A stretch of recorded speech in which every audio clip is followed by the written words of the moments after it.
Asik aja kamu sendiri yang rugi. Jadi itu pesan saya pada hari ini, ikutilah acara sosialisasi ini. Tadi kita sudah punya Satgas ya, Satgas PPKS. Satgas itu tugasnya nanti kalau ada terjadi itu kita akan menyelesaikan masalahnya.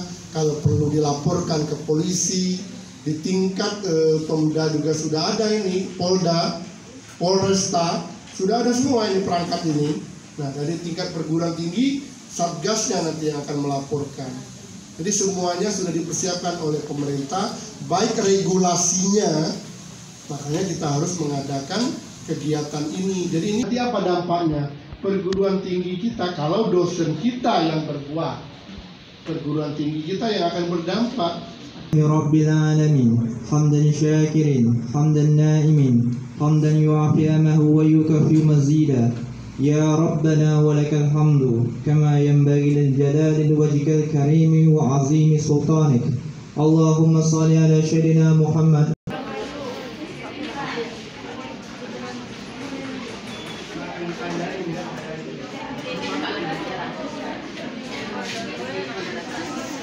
Yang belakang situ depan deh, ini.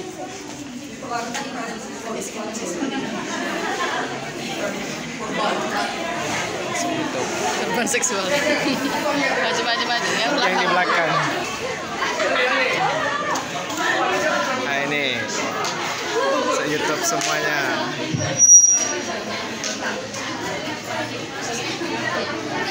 Tonton, ajak JK Genta, ayo.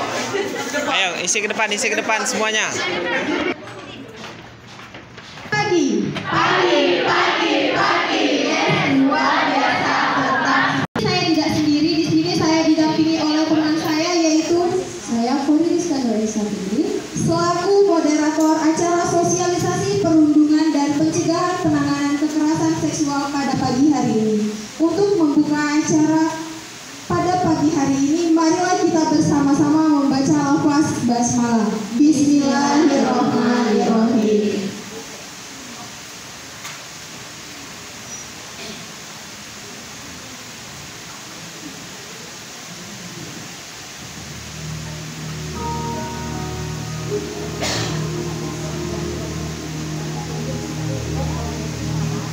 Perundungan dan pencegahan penanganan kekerasan seksual atau PPKS.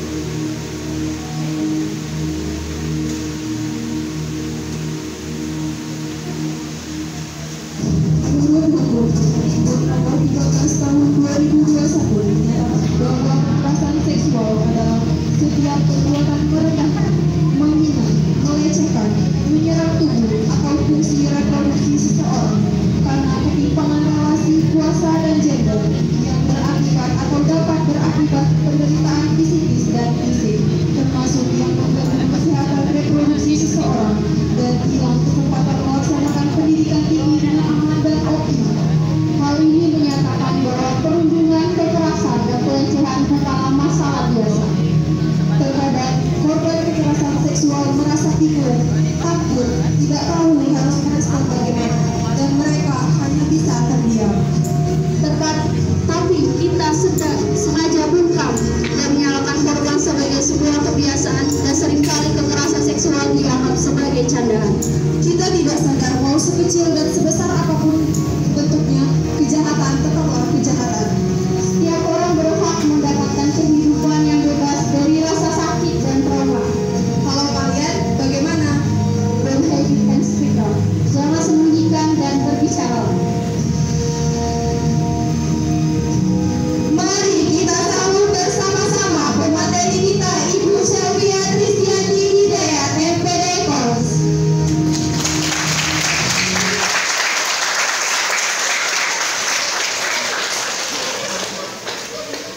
Baiklah, langsung saja kita memasuki ke acara selanjutnya, yaitu materi mengenai perundungan dan pencegahan penanganan kekerasan seksual atau PPKS, yang akan disampaikan langsung oleh Ibu Sylvia Tristianti Hidayat, MPD, selaku pembicara kita pada pagi hari ini. Sebelumnya, izinkan saya membaca Ibu. Izin Ibu.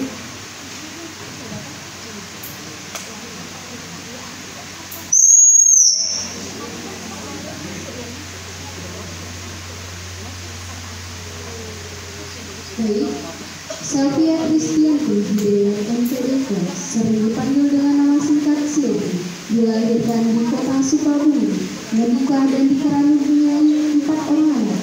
Awal karirnya dimulai di SMP Singkoloris Bengkulu tahun 1997, dilanjutkan di SMP Negeri 6 Kota Bengkulu 1997 sampai 2012.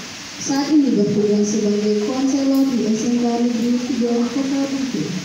Sejak kecil senang menulis puisi yang pernah dimuat di media Logo, Si Kucing dan cerpen yang dimuat di media Haid Anita Cirebon. Karya lain yang dikerjakan adalah merajut benang menjadi emas.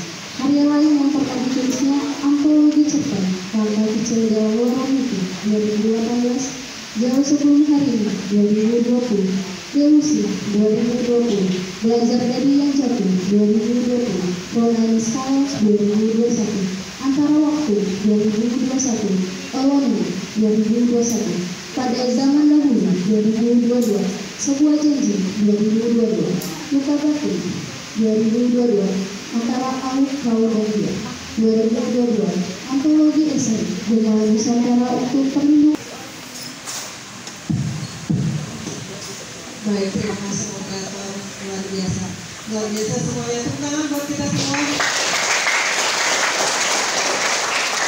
Mau pembukaan aja rasanya udah bikin rasanya cipta membahana gitu ya, apalagi nanti untuk selanjutnya. Baik, komisi Ibu dosen, Bapak dosen, saya akan langsung mulai saja ya, mengingat waktu dan kondisi. Bagaimana perasaan Anda siang hari ini? Atau pagi ini?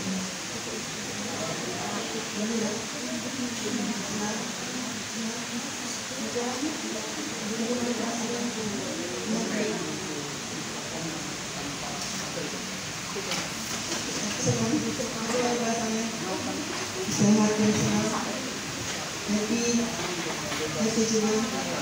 Oke, dianggap sudah mewakili ya.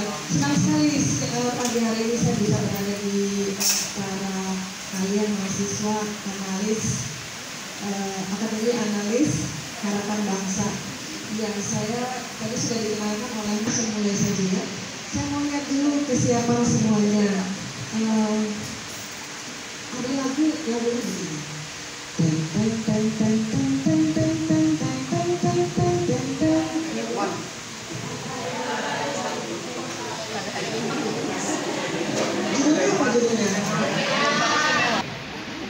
Dan itu terjadi berulang-ulang dari kita kecil. Bapak kita manggil kita juga kayak gitu, terus tetangga-tetangga juga manggil kayak gitu, dan itu melekat, mempengaruhi terhadap konsep diri kita ya sebagai seorang pribadi. Ada yang punya pengalaman seperti itu? Pernah ya dipanggil sebagai apa? Dipanggil sebagai apa? Sudah pernah? Malu ya. Dipanggil sebagai apa? Ada punya pengalaman? Takut ya. Dan ternyata banyak orang besar juga namanya itu. Bully pertama kali dikenalkan itu atau menjadi banyak dibicarakan orang itu tahun 1973. Ahlinya atau tokohnya adalah Dan Ellis. Jadi menurut beliau, bully itu terjadi berulang kali dari waktu-waktu dan berlangsung dalam hubungan yang terdapat ketidakseimbangan kekuasaan maupun kekuatan. Orang yang membuli merasa punya power ya, punya kekuatan ya, kakak kelas terhadap adik kelasnya. Begitu terus menerus terjadi, dosen terhadap mahasiswanya, guru terhadap siswanya, begitu terus menerus. Kakak terhadap adiknya di rumah. Ngalamin nggak di rumah terjadi pembulian? Kakak terhadap adiknya. Ya, ngalamin. Sebagai kakak atau sebagai adik? Sebagai adik. Disuruh-suruh terus ya. Cuci piring? Sebagainya. Beres-beres? Sebagainya. Terus bagian diledekin adiknya juga gitu ya, pokoknya jadi sasaran. Nah, karena perilaku bullying ini menjadi tradisi turun-menurun dari senior ke senioritas, itu biasanya susah dihapus karena dia melihat, oh dulu kakak tingkat kayak gitu, dulu kakak tingkat kayak gitu, apalagi awal-awal jadi mahasiswa baru ya, dikerjain sama kakak tingkatnya sampai habis-habisan. Gak cuma dikerjain aja, dimintain uang juga, kuenya diambil, air minumnya diambil, sampai rasanya, tapi mau balas ke kakak tingkat kan nggak bisa. Akhirnya itu dilakukan lagi kepada adik tingkat.